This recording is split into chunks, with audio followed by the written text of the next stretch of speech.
दोस्तों कैसे हो? आपका स्वागत है त्रिपान स्टडी सेंटर में। आज जो हम करने जा रहे हैं MA sociology semester second R439 यानी R439 methods and techniques in the social research. Method and techniques in the social research. Actually में ये जो चैप्टर था वो था थर्ड सेमेस्टर एमए के लिए, लेकिन आप जो है सेकेंड सेमेस्टर में इसको कर दिया गया है। और आज जो हम टॉपिक करेंगे वो करेंगे व्यक्तिगत अध्ययन विधि यानी केस स्टडी ऑफ मेथड। ये चैप्टर 7 है एमए के लिए, ठीक है। तो ध्यान से कीजिए और समझिए, इसमें हम बहुत कुछ जानेंगे व्यक्तिगत अध्ययन के बारे में और बहुत से इसके मेथड पढ़ेंगे, ठीक है। लेकिन आपको पता ही है कि ये जो वीडियो बनाई जा रही है ऑन डिमांड पे बनाई जा रही है, इसलिए इसको आप अच्छे से कीजिए, समझ के कीजिए और आगे बढ़िए। लेकिन जो है चैप्टर स्टार्ट करने से पहले एक बात जो मैं हमेशा कहता हूं, जिसको आपको सोचना भी चाहिए, विचार भी करना चाहिए और अमल भी करना चाहिए, वो ये है, जब भी वीडियो देखिए पूरा देखिए, क्योंकि अधूरा जानकारी सदैव खतरनाक होता है। साथ में एक इंपॉर्टेंट बात ये भी रहती है कि अगर आप पहली बार वीडियो देख रहे हो तो लाइक शेयर सब्सक्राइब जरूर कीजिए। देखिए दोस्तों, लाइक कीजिएगा तो इससे ये होता है कि बनाने वाले का जो मनोबल होता है वो बढ़ता है और आपके लिए अच्छा से अच्छा करने की सदैव कोशिश करता है। तो लाइक जरूर कीजिए और लाइक करके मुझे प्रोत्साहित कीजिए, जिससे मैं आपके लिए अच्छा से अच्छा और भी बेस्ट बना सकूं। और शेयर करना तो कहते हैं जग कल्याण के समान है। अगर आप दूसरे जरूरतमंद बच्चे हैं उनको अगर शेयर करते हैं और उन तक ये वीडियो पहुंचाते हो तो इससे ये होता है कि अगर उनकी आवश्यकता थी और वो उसी वीडियो की प्रतीक्षा में थे और आपके थ्रू वो मिल गया है तो वो आपकी शुक्रिया अदा करेंगे और आपको धन्यवाद देंगे और आपको जो है अच्छा भी कहेंगे, ठीक है। और सब्सक्राइब करना इसलिए इंपॉर्टेंट है कि आप वीडियो तब भेजोगे ना अपने दोस्तों के पास जब आपके पास ही पता लगेगा कि वीडियो उनके लिए है। तो सब्सक्राइब करोगे तभी आप तक इसका नोटिफिकेशन जो है मिलेगा और सही समय पर जो है दूसरे बच्चों को भी हेल्प कर पाओगे। दोस्तों, आप सोचते होंगे कि त्रिपान स्टडी सेंटर जो है सिर्फ वो जो है एमआईएस बोर्ड के लिए ही वीडियो बनाता है या सिर्फ एक ही क्लास के लिए वीडियो बनाता है। ऐसा नहीं है दोस्तों, ये जो है कई मायनों में हर जगह जो है हेल्पफुल है, क्योंकि ये जो है 8th class 9th 10th 11th 12th CBSE के सभी चैप्टरों को जो है कवर करता है। प्लस जो है एमआईएस बोर्ड 10th हो या +2 हो सभी सब्जेक्टों को कवर करता है। प्लस जो है ये पंजाब यूनिवर्सिटी के फर्स्ट सेमेस्टर से लेके 6th सेमेस्टर तक 8 सब्जेक्टों को जो है कवर करता है। और जो है बीए के बाद जो है एमए है, एमए में जिन बच्चों की जो प्रॉब्लम होती है उनको भी सोल्यूशन करने के लिए त्रिपान स्टडी सेंटर सदैव अग्रसर है। तो कहते हैं इतना हेल्पफुल हो जाने के बाद भी अगर त्रिपान स्टडी सेंटर को सब्सक्राइब नहीं करते हो तो आप दूसरे बच्चों को भी हेल्प नहीं कर पाओगे। तो सोचिए मत, विचार मत कीजिए, अभी त्रिपान स्टडी सेंटर को सब्सक्राइब कीजिए, लाइक कीजिए, शेयर कीजिए और दोस्तों के साथ इसको व्हाट्सएप स्टेटस पे लगाइए, ठीक है दोस्तों। ये तो था आपके लिए। अब देखते हैं हमारे आज सिलेबस में क्या है। तो इसमें जो हम करेंगे व्यक्तिगत अध्ययन विधि क्या है, ठीक है। कहते हैं व्यक्तिगत अध्ययन विधि या एक विषय विधि सामाजिक खोज की एक पुरानी प्रणाली है, यानी समाज के खोज का जो है ये दोस्तों पुरानी प्रणाली यानी बहुत ओल्ड जो है परंपरा है। और इस प्रणाली में जो है सामाजिक घटना का एकता को बनाए रखना और उनका अध्ययन किया जाता है। और इस प्रणाली की सामूहिक और जो है निजी जीवन की आलोचना काफी समय से की जा रही है, परंतु इस प्रणाली का प्रयोग जो लिपले और सैम्पसन ने किया था, यानी लिपले जो थे वो उन्होंने किया था, स्पेंसर ने किया था, इसका विस्तार पूर्वक अध्ययन किया था और उन्होंने बताया था कि व्यक्तिगत अध्ययन हमारे लिए कितनी जरूरी है। कहते हैं व्यक्तिगत अध्ययन का अर्थ और परिभाषा क्या हो सकती है। आम शब्दों में अगर व्यक्तिगत अध्ययन वह विधि है जिसमें गुणात्मक विधि द्वारा किसी व्यक्ति, समुदाय, संस्था आदि का जो है समूचा अध्ययन ऐतिहासिक क्रम के अनुसार किया जाता है। यानी आप किसी व्यक्ति को, ठीक है, समुदाय का और संस्था को ऐतिहासिक क्रम यानी इतिहास को लेके आप उसके अनुसार उसका विवरण दोगे, तो इसे हम कहते हैं व्यक्तिगत अध्ययन, ठीक है।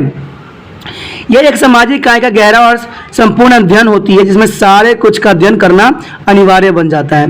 कहते हैं अलग अलग विद्वानों ने इसकी परिभाषा अलग अलग दिया था और इसकी कुछ महत्वपूर्ण विशेषता जो है परिभाषा इस प्रकार दिया है। इसमें जो है पीवी यंग्स ने कहा था कि व्यक्तिगत अध्ययन किसी सामाजिक काय, चाहे वो एक व्यक्ति, परिवार, संस्था, सभ्याचारक वर्ग या समूची जाति के जीवन की खोज है। यानी कि study is the method is exploring and analysing their life of social unit be that unit of persons, family, institution, cultures and groups और इवन टू एंटायर कम्युनिटी। तो इन्होंने साफ शब्दों में इन्होंने कहा था। उसके बाद दूसरे साइंटिस्ट जो थे, जो सी पाओ यांग ने कहा था कि व्यक्तिगत जीवन विधि की व्याख्या किसी व्यक्ति के सूक्ष्म गहरे अध्ययन के रूप में भी की जा सकती है और इसमें जो है खोजकर्ता अपनी सभी समर्थाएं और विधियों को इस्तेमाल करती है। देखिए, जब कोई व्यक्ति कोई खोज करता है ना, तो अपनी सारी शक्तियां, सारे विवेक, सारी क्षमताओं को यहाँ पर जो है लगा देता है। ये लगाता इसलिए है कि उसका विचार ये होता है कि जो उसका एनालिसिस आए, जो उसका रिजल्ट आए, वो जन कल्याण के लिए बहुत ही महत्वपूर्ण साबित हो।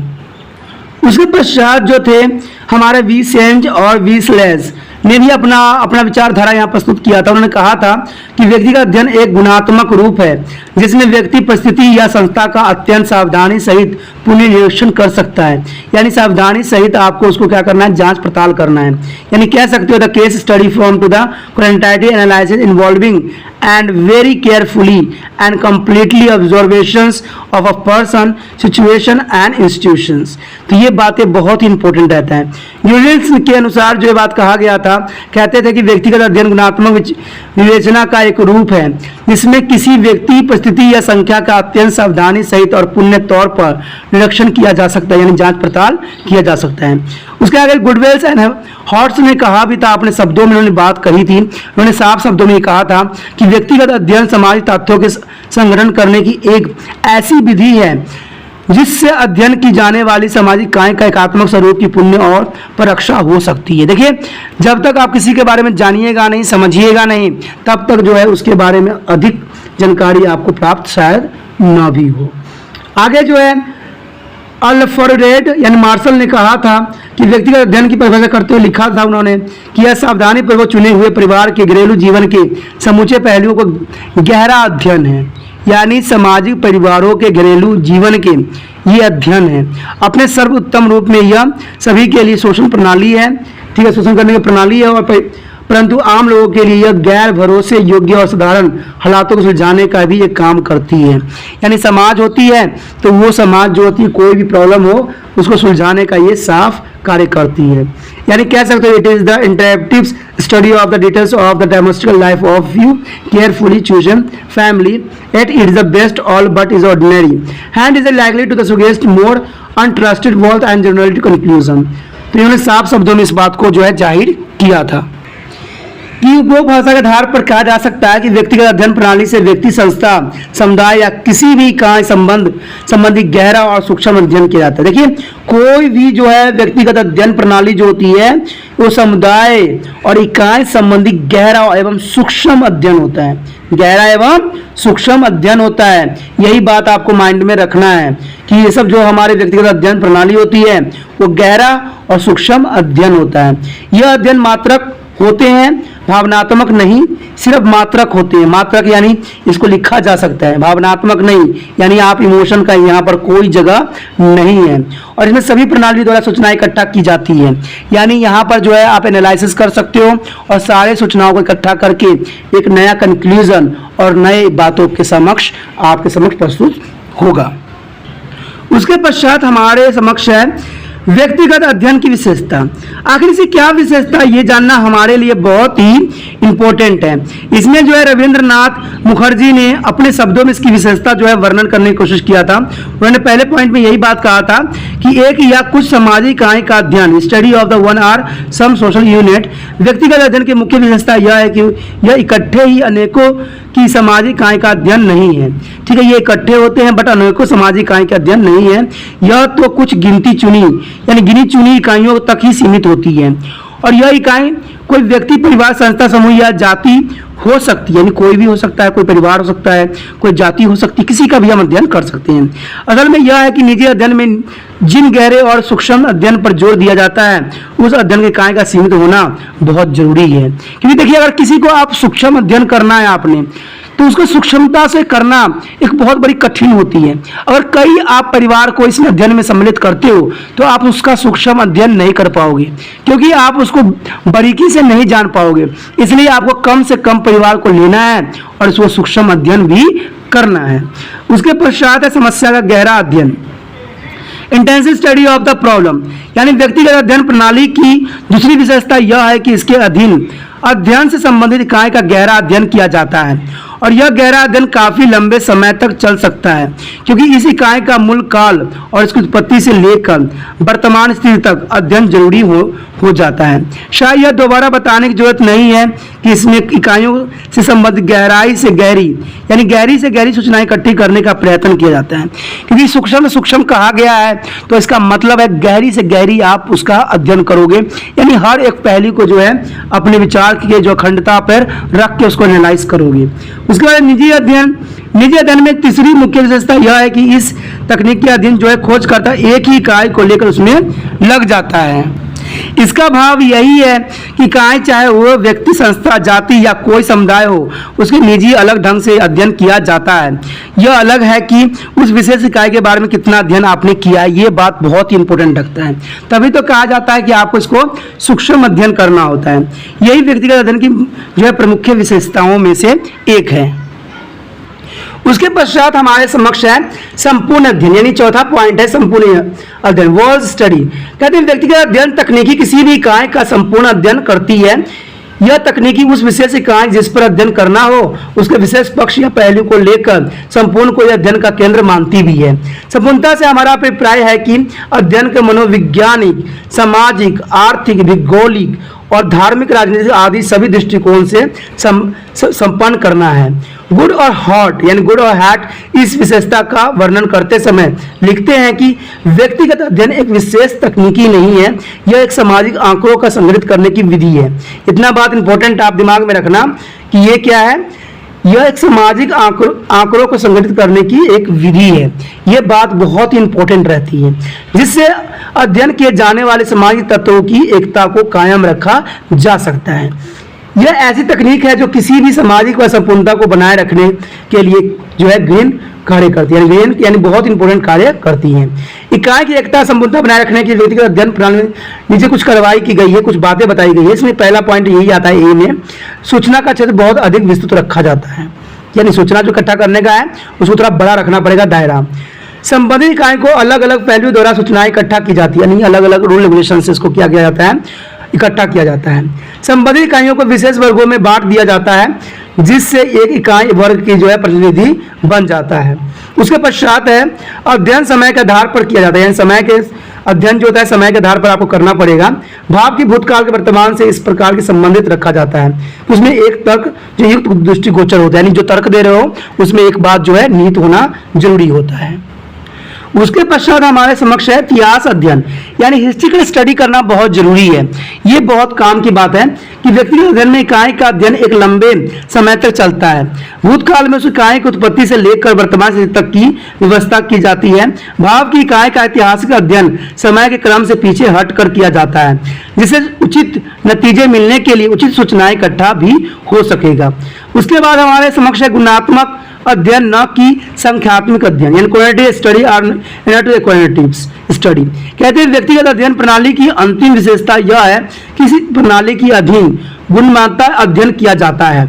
ठीक है, इसमें कहा जाता है कि संख्यात्मक अध्ययन नहीं होती है।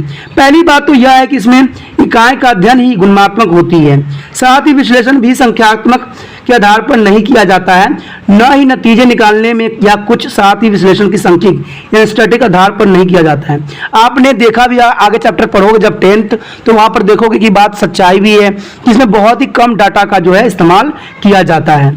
न तो नतीजे निकलने में कुछ पुष्करेंट में संख्या का गहरा लिया जाता है और इस प्रणाली अधीन वर्णनात्मक आलोचना भी पेश की जा सकती है। तो ये बातें जो थी बहुत विशेष थी, बहुत ही खास थी।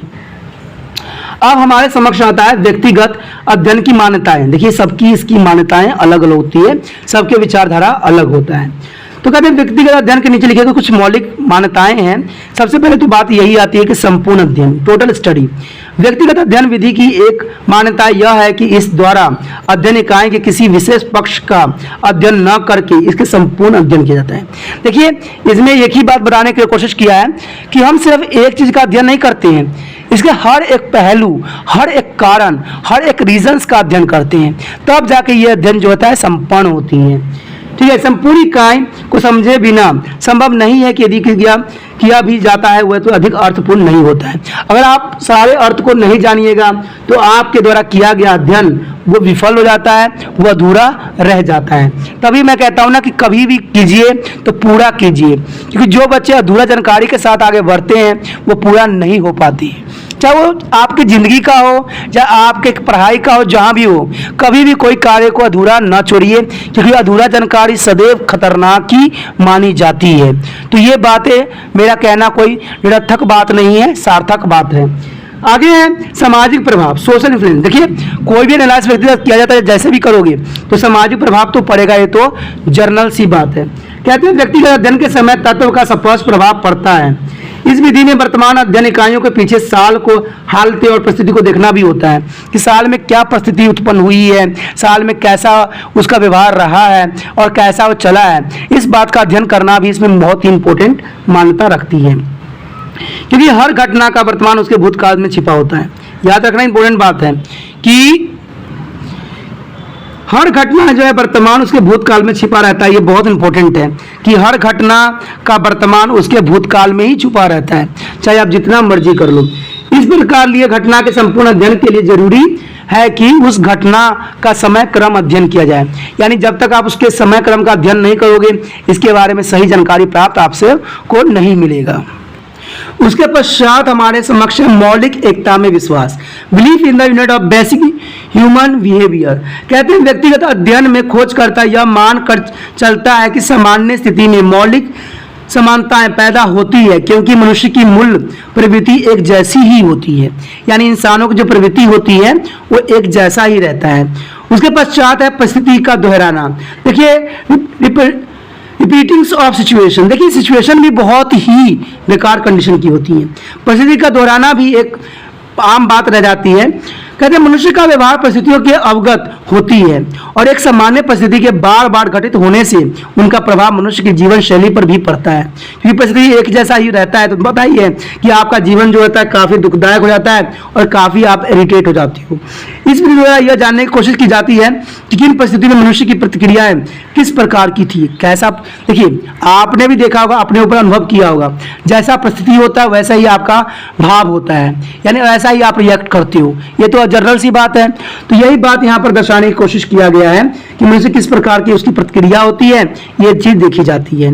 सभी मनुष्य अपनी सामान्य मूल्य प्रवृत्तियों के कारण ही उन्हीं सामान्य परिस्थिति में लगभग सामान्य रूप में प्रतिक्रिया करते हैं। तभी देखते हो कोई आपको मारता है तो आप गुस्सा आ जाते हो, और ये प्रवृत्ति सिर्फ आपके अंदर नहीं होता है, हर एक व्यक्ति के अंदर होता है। आप किसी को परेशान करोगे तो वो आपको थप्पड़ जड़ देगा। ये आपके साथ भी नहीं होता है, ये हर एक व्यक्ति के साथ होता है। तो आप कह सकते हो सामान्य रूप में प्रतिक्रिया सभी के साथ होती है। इसी आधार पर मनुष्य की जो है साधारण जो है विशेषताएं निर्धारित भी किया जाता है। उसके पश्चात हमारे समक्ष व्यक्तिगत अध्ययन में सूचनाएं। देखिए व्यक्तिगत अध्ययन में सूचनाओं का एक अपना महत्वपूर्ण स्थान है, अपना एक विशिष्टता है। कहते हैं पहले तो होता है पहली सामग्री यानी प्राइमरी डाटा, क्योंकि कोई भी कार्य स्टार्ट करते हो उसके प्राइमरी डाटा होना आपके पास बहुत जरूरी है।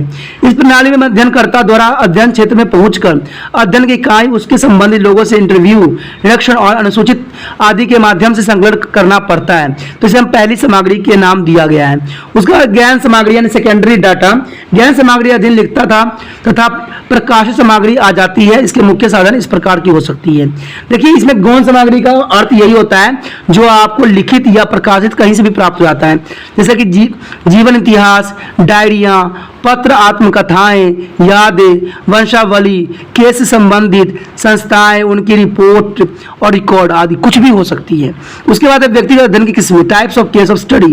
कहते हैं व्यक्तिगत अध्ययन के मुख्य किस्में मानी जाती है जो कुछ इस प्रकार है, यानी व्यक्तिगत अध्ययन की किस्में, ये अलग बात आती है। तो देखते हैं हमारे व्यक्तिगत अध्ययन में और क्या चीजें हैं। तो इसमें तो पहली बात यही आता है कि एक व्यक्ति का व्यक्तित्व अध्ययन, यानी इस प्रकार के व्यक्तिगत अध्ययन में एक व्यक्ति के सारे जीवन के बारे में जानकारी प्राप्त की जाती है, यानी उसके पूरे लाइफ में उसने क्या किया है, कैसे किया है, ये सारी बातों को जो होता है आपको उसका अध्ययन करना पड़ता है। और इसके जीवन से संबंधित लेख, डायरी, आत्मकथा, पत्र आदि के विशेष महत्वता दी जाती है। यानी उसने कोई डायरी लिखी है, कोई आत्मकथा लिखा गया है, पत्र लिखा है, तो सभी बातों को जो है उसकी विचारधारा जानने के लिए प्राप्त किया जाता है। साथ ही उसके पड़ोसी, साथी आदि के बारे में जानकारी भी प्राप्त की जाती है कि वो व्यक्ति कैसा पड़ोसी रखता है, कैसे पड़ोसी के साथ व्यवहार होता है, कैसे दोस्त रखता है, उसका दोस्त का व्यवहार कैसा है, तो ये सारी चीज़ें उस पर डिपेंड करती है। उसके बाद समुदाय का व्यक्तिगत अध्ययन, case of study of community, कहते हैं इस प्रकार के व्यक्तिगत अध्ययन की काय व्यक्ति न होकर भी पूरा समुदाय, संस्था, समिति या समूचा समूह होता है और इसको ऐतिहासिक के पिछले के आधार पर उसका अध्ययन करने का भी प्रयत्न किया जाता है और जानने की कोशिश किया जाता है। उसके पश्चात है व्यक्तिगत अध्ययन की कार्य प्रणाली। व्यक्तिगत अध्ययन की कार्य प्रणाली संपूर्ण खोज की प्रक्रिया के सामान्य होती है। इसे इस प्रकार को बांटा जाता है, यानी व्यक्तिगत अध्ययन कार्य प्रणाली जो होती है इसको हम कह सकते हैं कि एक पहला तो यही आता है कि समस्या की आलोचना। देखिए, व्यक्तिगत अध्ययन की कार्य प्रणाली का पहला पड़ाव समस्या के अलग अलग पक्षों और पहलुओं की विशेषता और स्पष्टीकरण करना है। समस्या की आलोचना करते समय नीचे लिखे बातों का हमें जानना भी बहुत जरूरी है, क्योंकि इस बात को अगर आप नहीं जानिएगा तो आपको शायद उसका आलोचना भी करने में सक्षम नहीं होइएगा। कहते हैं स्पष्ट तौर पर यह फैसला करना है कि किस प्रकार इकाई का अध्ययन करना है। पहले तो इकाई जानना जरूरी है और पहले एम आपको निर्धारित करना बहुत ही महत्वपूर्ण होती है। दूसरी बात आती है इकाई, व्यक्ति, समूह, परिवार या समुदाय में क्या होगी। तीसरी बात आती है कितनी इकाइयों को अध्ययन में शामिल किया जाता है।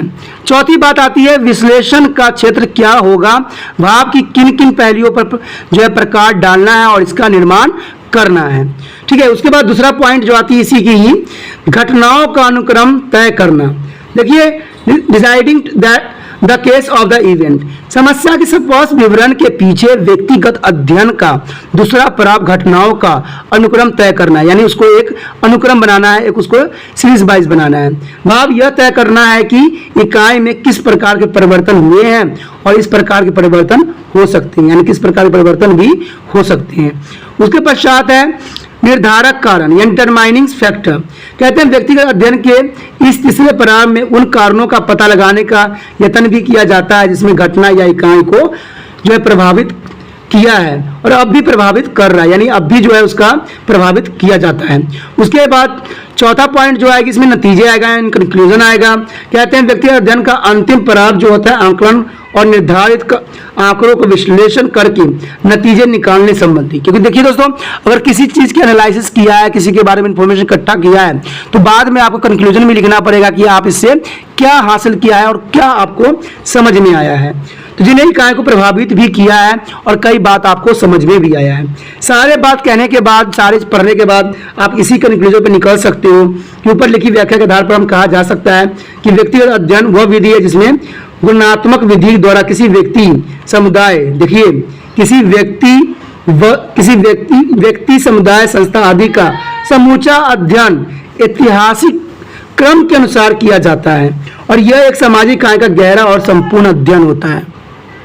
तो आपने सिर्फ इतना ही बात जो है माइंड में रखना है जो आपके लिए जरूरी है कि किसी व्यक्ति, समुदाय, संस्था आदि के ऐतिहासिक क्रम के अनुसार किया जाता है और यह एक सामाजिक इकाई का गहरा और संपूर्ण अध्ययन है। ये आपका जो है बहुत इंपॉर्टेंट वर्ड है जिसको आपको लिखना भी चाहिए और समझना भी चाहिए। उसके पश्चात हमारे समक्ष जो है व्यक्तिगत अध्ययन विधि के लाभ और सीमाएं, यानी गुण और दोष भी आप कह सकते हो। ठीक है, तो इसमें यही आता है व्यक्तिगत अध्ययन की महत्ता और लाभ। लाभ क्या होता है? सामाजिक खोज में व्यक्तिगत अध्ययन प्रणाली की महत्ता धीरे धीरे बढ़ती जा रही है और आज समाज की किसी भी जो है समस्या के गहरे अध्ययन के लिए यह विधि जो है सर्वोत्तम मानी जाती है और साबित भी हुआ है। कहते हैं इसके कुछ गुण और दोष हैं। केस अध्ययन विधि के गुण और दोष के बारे में हम पढ़ेंगे या जानेंगे। कहते हैं केस अध्ययन विधि का प्रयोग मनोवैज्ञानिक, समाज शास्त्र और शिक्षा में काफी किया जाता है और इस विधि के कुछ लाभ भी हैं और कुछ हानि भी हैं, यानी कुछ कमियां भी हैं। तो सबसे पहले मुख्य लाभ देख लेते हैं। लाभ क्या है इसका? सबसे पहला लाभ तो यही कि केस के अध्ययन विधि में दो विभिन्न केस को लेकर उनका तुलनात्मक अध्ययन किया जाता है, यानी दो विधियों को लेकर आप क्या करते हो, उसमें तुलना करती हो। दूसरा पॉइंट आता है केस अध्ययन विधि द्वारा अध्ययन के लिए चुने गए केस का इंटेंसिव अध्ययन, यानी क्योंकि इसमें एक समय में एक केस या सामाजिक का ही अध्ययन किया जा सकता है। दूसरी बात ये आती है, तीसरी बात कि केस अध्ययन विधि द्वारा किसी भी परिकल्पना का जो है निर्माण में काफी मदद मिलती है। वुड और हॉट ने इस बात को स्पष्टीकरण भी किया था। गुडहॉट ने साफ शब्दों में ये बात कहा था कि केस अध्ययन विधि से प्राप्त तथ्यों को जो है शोधकर्ता विश्वास के साथ साधारण यानी जनरलाइज साधारण तो नहीं कर सकता, परंतु उन तथ्यों के आधार पर वह आसानी से कुछ परिकल्पना यानी होपनेस को कर सक पाता है, और जिसे इस विधि का एक महत्वपूर्ण लाभ माना जाता है। यानी आप उसे कुछ परिकल्पना कर सकते हो, कुछ अंदाजा लगा सकते हो। आगे चौथा पॉइंट यही कहता है कि केस अध्ययन विधि एक ऐसी विधि है जिससे प्राप्त तथ्य के आधार पर भविष्य में किए गए अध्ययन में उत्पन्न होने वाली मुश्किलों को पहले से ही जाना जा सकता है और उसे दूर करने के उपाय का वर्णन भी किया जा सकता है। तो ये तो तब होता है जब हम किसी चीज़ की अध्ययन करते हैं, किसी चीज़ के बारे में जानते हैं और फिर समझते हैं, तो ये चीज़ करना आसान पड़ जाता है। उसके पश्चात है फिफ्थ पॉइंट कि इस विधि में क्योंकि सामाजिक इकाई का गहरा अध्ययन किया जाता है, तो इसलिए इसमें जो है संबंधित इकाई को जो पैटर्न को पूर्ण रूप में समझने में मदद भी मिलती है। इसमें फिफ्थ पॉइंट जो यहाँ पर कहा गया है कि इस विधि में क्योंकि सामाजिक इकाई का गहरा अध्ययन किया जाता है, तो इसलिए इस संबंधित इकाई के पैटर्न को पूर्ण रूप में समझने में मदद भी मिलती है। इन बिंदु पर जो है गोविल्स 92 में टिप्पणी करते हुए उन्होंने कहा था कि केस अध्ययन संबंधी इकाई में गहराई पैदा कर देती है और उसके जीवन इतिहास के बारे में एक स्पष्ट सूझ उत्पन्न करता है, और इसमें इकाइयों के वर्तमान अध्ययन अप्रत्यक्ष रूप में होती है। उसके बाद 6वां पॉइंट यही बात बताती है कि इस विधि का सामाजिक इकाई में नेचुरल हिस्ट्री के बारे में जानने में मदद मिलती है। देखिए, नेचुरल हिस्ट्री के बारे में अगर आपको इन्फॉर्मेशन प्राप्त है तो आप बहुत कुछ जान सकती हो, और इस संबंधी वातावरण के सामाजिक कारणों से भी स्थापित करने में मदद करती है। उसके बाद 7वां पॉइंट जिसमें साफ शब्दों में कहा गया है कि इस अध्ययन विधि में जो है शोधकर्ता द्वारा प्राप्त सूचनाओं के आधार पर संबंधित कार्य के लिए जो है अनुसूची यानी शेड्यूल बनाने में मदद भी मिल जाती है, यानी शेड्यूल होना बहुत ही अनिवार्य माना जाता है। उसके पश्चात 8वां पॉइंट जो है परिस्थिति के जरूरत के अनुरूप इस विधि में शोधकर्ता केस अध्ययन विधि में कई शोध विधियों का उपयोग आसानी से कर सकते हैं। देखिए, मान लीजिए किसी ने व्यक्ति ने रिसर्च किया है तो उसका फायदा आपको भी मिलता है। क्यों? क्योंकि उस रिसर्च से आप बहुत कुछ सीख सकते हो। तो ये बात जो है यहाँ बताने की कोशिश किया गया है कि शोधकर्ता केस अध्ययन विधि में कई शोध विधियों को उपयोग आसानी से भी हम कर सकते हैं। इस विधि में दूसरी विधियों जैसे डीप इंटरव्यू, प्रश्नावली, अनुसूची का उपयोग संभव है। यानी हमने डीप अगर इंटरव्यू किसी के लेते हैं, प्रश्नावली करते हैं, तो आपने इसके भी रूल रेगुलेशन जाना होगा, आगे पढ़ोगे कि कैसे हमें प्रश्न करना चाहिए, कैसे हमारा होना चाहिए, क्योंकि प्रश्नावली का भी अपना एक महत्वपूर्ण होता है। देखिए दोस्तों, ये बड़ा क्लास है और इसमें आपको इसी तरह के एनालिसिस को समझना पड़ेगा, इसी तरह के रिसर्च को जानना पड़ेगा। अगर आप इस तरह की रिसर्च नहीं करोगे तो आप यहाँ पर जो मास्टर डिग्री प्राप्त करना चाहते हो वो शायद आप प्राप्त नहीं कर पाओगे, क्योंकि मास्टर अगर आपने करना है तो हर चीज़ को एनालाइज भी करना है।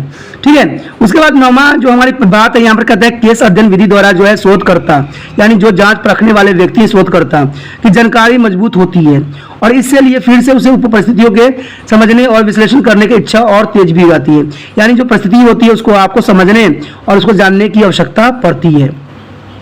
उसके बाद केस अध्ययन विधि में चिकित्सा संबंधी और प्रशासनिक उद्देश्य यानी थेरेप्यूटिक्स एंड एडमिनिस्ट्रेटिव पर्पस को बहुत ही महत्वपूर्ण निर्णय लेने में सुविधा होती है, और प्रबंधन कार्य और प्रशासनिक दृष्टिकोण से भी केस अध्ययन शोधकर्ता को इकाई की समस्या को समझने में भी बहुत काफी मदद देती है।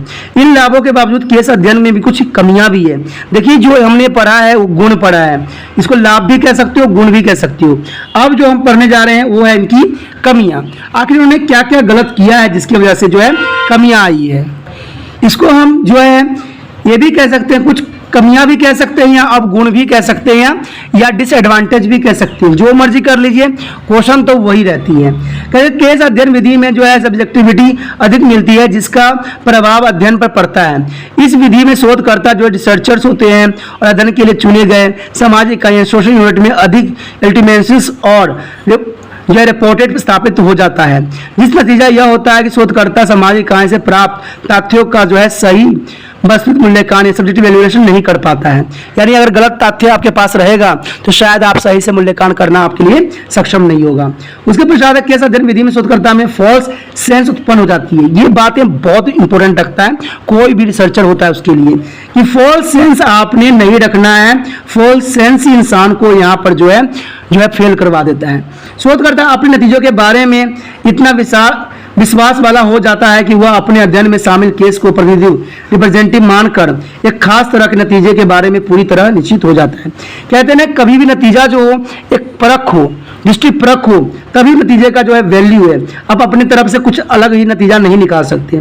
इस प्रकार निश्चयकर्ता के जो है कुप्रभाव यह होता है कि शोधकर्ता शोध डिजाइन एंड रिसर्च डिजाइन के मूलभूत नियमों बेसिक प्रिंसिपल पूरी तरह से जो है अनदेखी कर बैठता है। और जब रूल रेगुलेशन को अगर आप अनदेखी करोगे तो शायद जो है सही कंक्लूजन पे निकलना आपके लिए सक्षम नहीं होगा। इसमें गुड्स एंड हॉर्स 1987 में ये बात कहा था।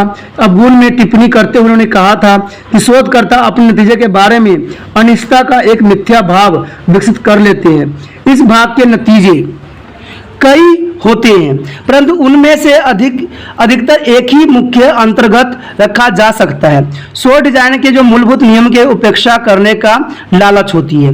तो यही बात यहाँ पर मैं भी कहना चाहूँगा कि जो भी शोध करता है वो कभी भी अपना जो एनालाइज प्रस्तुत करते हैं, अपना जो रिपोर्ट प्रस्तुत करते हैं, उसके हर एक पहलू के बारे में सही साइंटिफिक रीजन, साइंटिफिक कारण करते हैं, तभी उनको आगे जाके जो पीएचडी में हेल्पफुल होता है।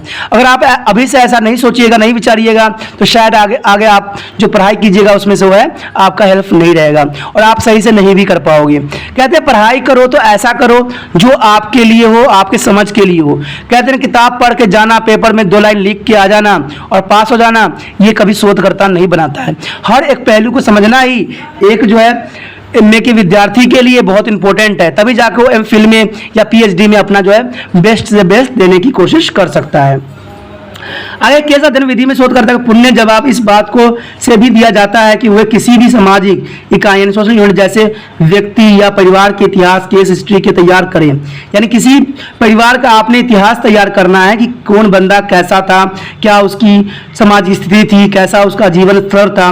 तो ये बातें बहुत इंपॉर्टेंट रहता है। ऐसा करने के लिए वे काफी मेहनत करके सामाजिक इकाई के बारे में अधिक सूचनाओं को तैयार करता है और उनका विश्लेषण करता है। उनके दी गई सूचनाओं को वैधता को परखने का कोई ढंग इस विधि में नहीं बताया गया है। तो ये भी इसकी बुराई है कि ऐसे हम कैसे पता लगा सकते हैं कि जो उन्होंने दिया है थ्योरी वो सही भी है या गलत है। तो ये बात इसकी जो है कुछ त्रुटियां में से आ जाती है।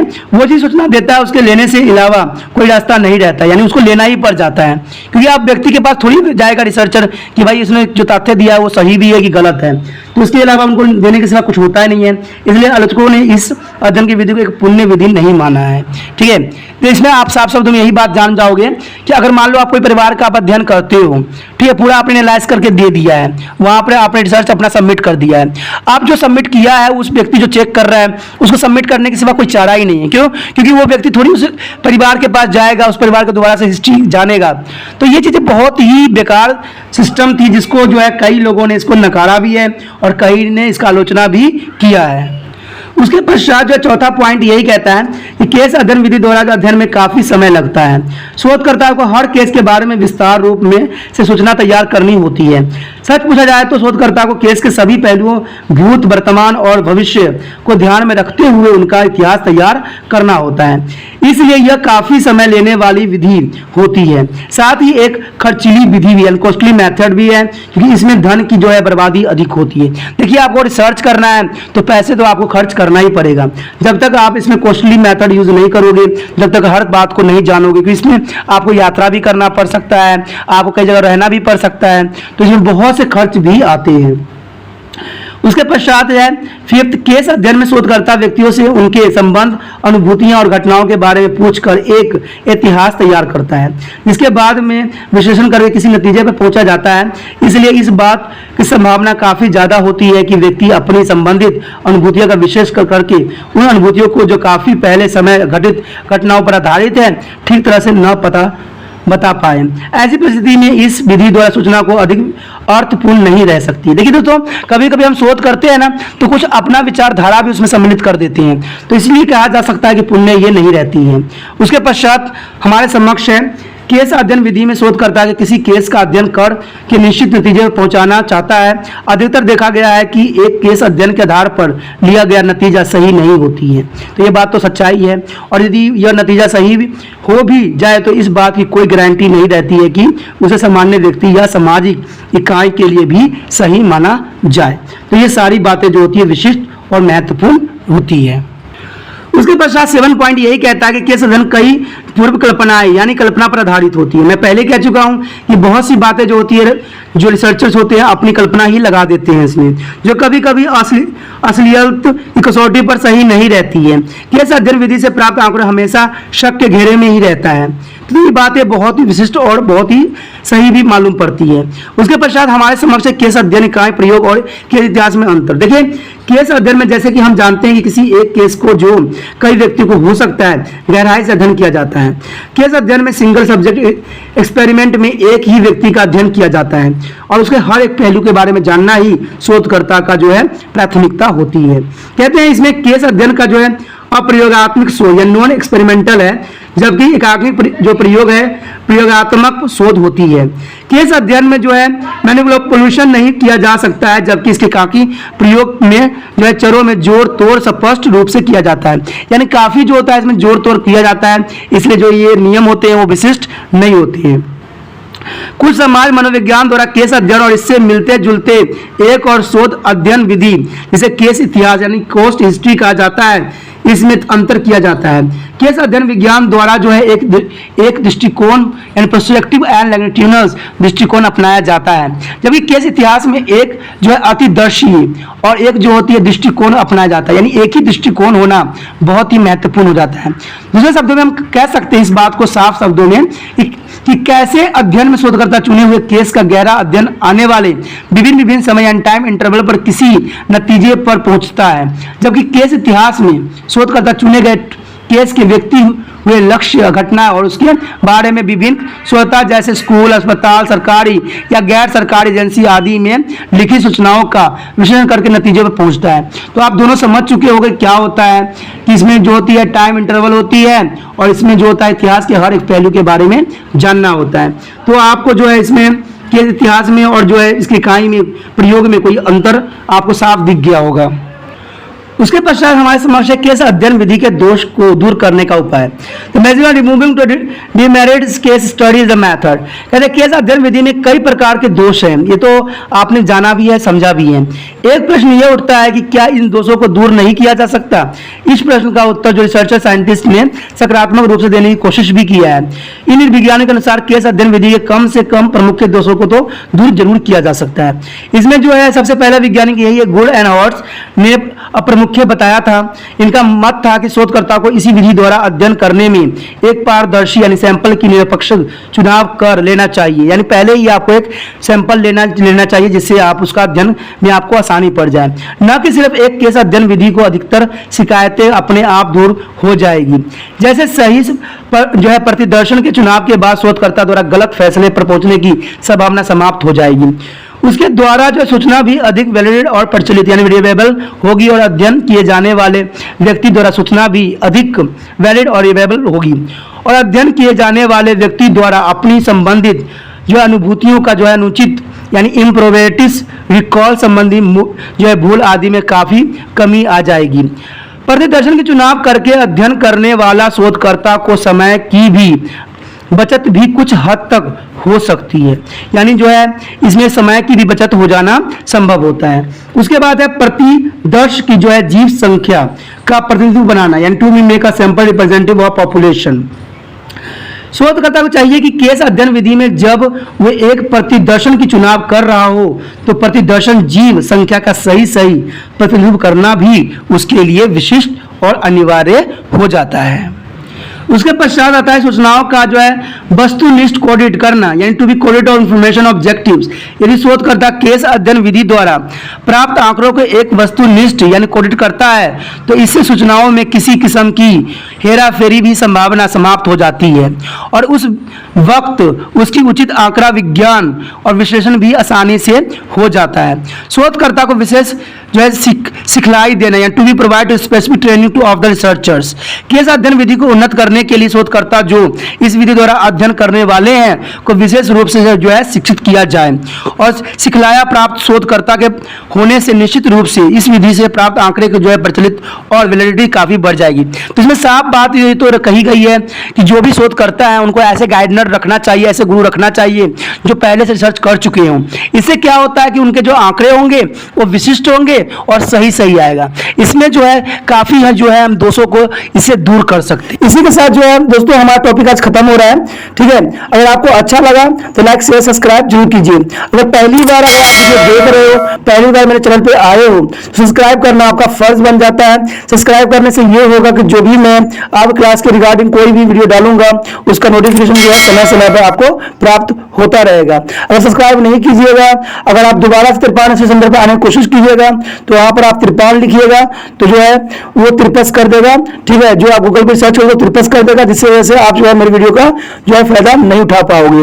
तो सोचिए मत, विचार मत कीजिए, सब्सक्राइब कीजिए। आप सोचते होइएगा कि मेरे जो एग्जाम खत्म हो जाने के मेरा क्या जरूरत है त्रिपान सेंटर से, ठीक है, तो इसलिए सब्सक्राइब नहीं करने की सोचिएगा। लेकिन दोस्तों ऐसा नहीं है, त्रिपान सेंटर जो है बहुत हेल्पफुल है। क्यों? क्योंकि ये जो है आपके 8th class 9th 10th 11th 12th जो आर्ट्स के सब्जेक्ट को कवर करता ही है, प्लस जो है ये NIC बोर्ड के जो है 10th प्लस 2 को भी कवर करता है। साथ में BA जो है फर्स्ट ईयर से लेकर 6 सेमेस्टर तक बच्चों के लिए ये अग्रसर रहेगा आर्ट्स सब्जेक्ट में। तो सोचिए नहीं, विचार नहीं कीजिए, काफी जो है त्रिपान सेंटर का फायदा ही फायदा है, ठीक है। अगर आप मुझे प्रोत्साहित करोगे तो आपके लिए मैं तरह तरह के वीडियो बनाऊंगा जो आपको फायदा पहुंचाएगा। एग्जाम के तौर पे मैं आपको जो है पेपर भी आपको सोल्यूशन करके दिखाऊंगा जो आपके लिए फायदेमंद रहेगा। अगर नहीं सब्सक्राइब कीजिएगा, मेरा मनोबल घटेगा, तो हो सकता है कि आपको फिर दोबारा मैं नया वीडियो बनाऊं और आपको फायदा ना पहुंचाऊं। तो अभी भी नहीं सोचिए, मेरा जितना आप फैलाइएगा, जितने दूसरे बच्चों के साथ शेयर कीजिएगा, उतना जो है मैं आपके लिए कार्य करने में अग्रसर रहूंगा, ठीक है दोस्तों। इसे सोचिए मत, विचार मत कीजिए, अभी सब्सक्राइब कीजिए और अपनी व्हाट्सएप स्टेटस पे लगाइए और दूसरे बच्चों के साथ भी शेयर कीजिए, ठीक है दोस्तों। अपना ध्यान रखना, बाय।